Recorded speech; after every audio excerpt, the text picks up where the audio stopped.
ஓம் முருகா வெற்றிவேல் முருகா. வேலுண்டு வினையில்லை, மயிலுண்டு பயமில்லை.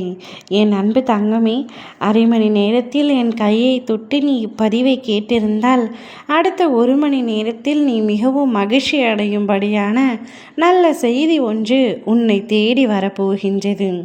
நீ எந்த காரியத்தை செய்து கொண்டிருந்தாலும், எங்கு இருந்தாலும், எதை செய்தாலும் என்னை நினைவில் நிறுத்தி உன் வேலைகளை செய்து கொண்டே இரு.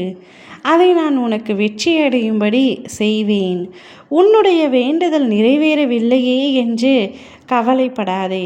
உன்னுடைய அத்தனை வேண்டுதல்களையும் நிறைவேற்றி உன் வாழ்க்கைக்கு உனக்கு என்ன தேவையோ அதை உனக்கு கொடுப்பது என்னுடைய கடமை. நான் நிச்சயமாக அதை செய்தே தீருவேன். நீ கவலைப்படாதே. கடன், பகை, நோய் இல்லாத சிறப்பான வாழ்க்கையை உனக்கு கிடைக்க செய்வேன். ஓம் சரவண பவ என்று என் நாமத்தை உச்சரித்து கொண்டே இருக்கும் உன்னை எங்கனம் நான் விட்டு விடுவேன் தங்கமே. என் பாதங்களை உறுதியாக எப்பொழுதும் பற்றி கொண்டு நிதானத்துடனும் சதா காலமும் என்னுடன் ஒன்றி இருப்பாய். உள்ளம், உயிர் இவற்றால் என்னை நம்பு. அப்பொழுது நீ மிகுந்த பலனை அடையும்படி நான் செய்கின்றேன். என்னுடைய அப்பா நான் கூறுகின்றேன், நீ நிச்சயமாக நன்றாக வாழ்வாய். 16 செல்வங்களும் பெற்று நலமோடு வாழ்வாய். உன் கண்ணீர் ஒவ்வொரு சொட்டும் வீணாகாது. நீ கொடுத்த பாசம், உழைப்பு, நம்பிக்கை எதுவுமே வீண் போகவில்லை. அது உன் உள்ளத்தை கரைப்படாமல் சுத்தமாய் வைத்தது. உன்னை நிராகரித்தவர்கள், உன்னை ஏமாற்றியவர்கள், உன் உயிர் தாங்க முடியாத வலியை கொடுத்தவர்கள், அவர்களின் உண்மையான முகத்தை நான் உனக்கு காட்டினேன். அது உன்னை உடைப்பதற்காக அல்ல, உன்னை பாதுகாக்கத்தான்.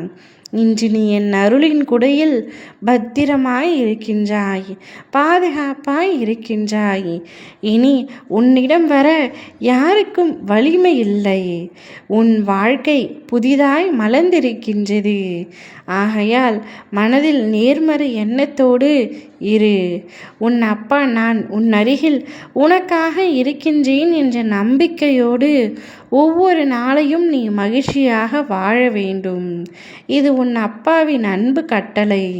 உன் இல்லத்தில் அமைதி நிலைத்து நிற்கும். நீண்ட நாட்களாக தடைப்பட்டிருந்த காரியங்கள் அனைத்தும் ஒன்றன் பின் ஒன்றாக நிறைவேறும்.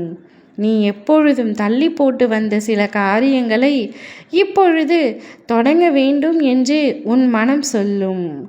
அது உன்னால் தொடங்கவும் முடியும். உனக்குள் மன அமைதியும் மகிழ்ச்சியும் மலரும். உன் கண்ணீருக்கு காரணமாக இருந்த சுமைகள் முடிவுக்கு வரும். அதன் பின் உன் வாழ்க்கையில் பல நன்மைகள் தொடர்ந்து குவியும்.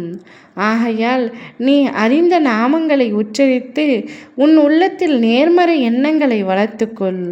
அந்த ஒளியே உன்னை வழி நடத்தும். ஓம் சரவண பவ என்ற என் நாமத்தை எப்பொழுதும் உன்னுடைய வாயால் சொல்லிக்கொண்டே இரு. நிச்சயம் என் நாமம் உன்னை தக்க சமயத்தில் பாதுகாக்கும். உனக்கான நல்ல செய்தி வந்து கொண்டே இருக்கின்றது.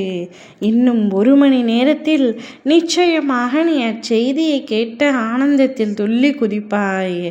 அதுவரை சற்று பொறுமையுடன் காத்திரு.